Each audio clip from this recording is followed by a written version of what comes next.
Hello everyone, my name is Kate Mitchell and today I'm going to be explaining to you the Sticky Mittens study. This presentation is based on the article, A Pick-Me-Up for Infants' Exploratory Skills, Early Simulated Experiences Reaching for Objects Using Sticky Mittens Enhances Young Infants' Object Exploration Skills by Amy Needham, Tracy Barrett, and Karen Peterman. So what exactly is the Sticky Mittens study? What's the study about? The goal of the study was to learn more about infant development, specifically through their object exploration skills. Object exploration just means how an infant interacts with or explores new objects, like grabbing things or putting stuff in their mouth. I think we've all seen babies do this before, especially putting gross stuff in their mouth that really shouldn't be there. So, to study these skills, researchers wanted to give infants experience grabbing things before they normally had the motor skills to do so, and then see what impact that had on their object exploration abilities. Grabbing things like this is called prehension, and babies don't have it right away, so they have to develop that skill. The hypothesis was that if infants had practiced grabbing at things earlier, had prehension a little bit earlier than naturally occurred, there would be changes in how the infants interacted with objects. So how did researchers actually accomplish this? Turns out it's really hard to teach an infant how to grab things with their hands. They're not exactly great students. So researchers came up with the sticky mittens, hence the name of the sticky mittens experiment. These were little gloves that the babies wore with Velcro on them. Then there was a set of objects that also had Velcro on it, so that the infants could still pick them up and explore them even if they didn't have the skills to grasp at them yet. Babies had a few play sessions with these gloves. Then they played with toys without the gloves, and their results were compared to infants who didn't have that extra play experience with the mittens. The researchers found that the sticky mittens experience really did impact infants' abilities to explore objects. They looked at their toys, put them in their mouth, or swatted at them more than the control group. As you can see on the graph, the total percentage of time spent exploring was quite a bit higher for the infants from the experimental sticky mittens group than the control group. So, what can be taken from this? Well, even though the sticky mittens experience wasn't exactly the same as playing with toys without the gloves, those infants were able to generalize that skill. The guided practice they had before allowed them to explore objects better in the future. And further research has shown that when infants become more efficient with their play, it can be an indicator of cognitive growth.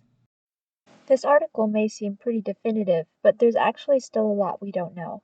This research shows us significant results. Infants who had the sticky mittens enrichment had stronger exploration skills than their peers. But exactly why this happened is a lot harder to say. It's clear that infants learn through playing, and it's generally accepted that infants do learn through playing all the time. But how and why exactly did they learn? Was it because they were positively encouraged by their parents when they succeeded? Parents had to be part of the experiment to make infants comfortable enough to participate in the first place. Was it the length of time they practiced for? What was going on in their brain?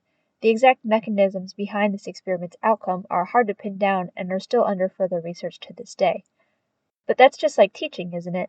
We might see a positive outcome in our students, higher test scores, better engagement, or a happier attitude. But it can be hard to tell what we did to cause the change. Was it a change in environment, or maybe a change in how we teach our lessons? Maybe the change had nothing to do with us at all. Just like this experiment, we don't always know what's going on behind the scenes, and all we can do is try to encourage and support those positive outcomes. At least for us teachers, we can talk to our students to find out a little bit more. That's much easier than trying to figure out what an infant is thinking. What were my personal takeaways after reading this article? First, when we learn, we connect new knowledge to old knowledge. The infants were able to take their experience with the mittens and apply it to an experience without it. They learned to use prehension skills that don't normally strengthen until a little later down the road, and apply it to a new situation. This reminded me of a quote by Zaretta Hammond in her book on culturally responsive teaching. She states that all new knowledge must be coupled with existing funds of knowledge in order to be learned, and that reminded me a lot of the results of this experiment, even though Zaretta Hammond was looking at school-age children. Another thing was that the more we practice something, the better we become at it. The infants in this study didn't have the prehension skill automatically, hence the use of the sticky mittens. But because they practiced and built up that skill, even if they had scaffolds to help them get there, they were able to be better than the control group at object exploration. That extra guided practice yielded considerable positive results. Okay, time for discussion questions. The way I formatted these discussion questions is I wanted each one to have a sort of different goal.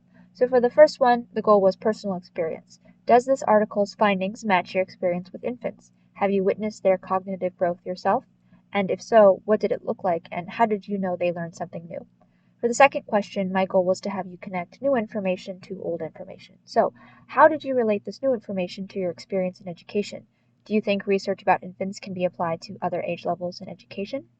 And last, I wanted you to think about how you could put this research into action.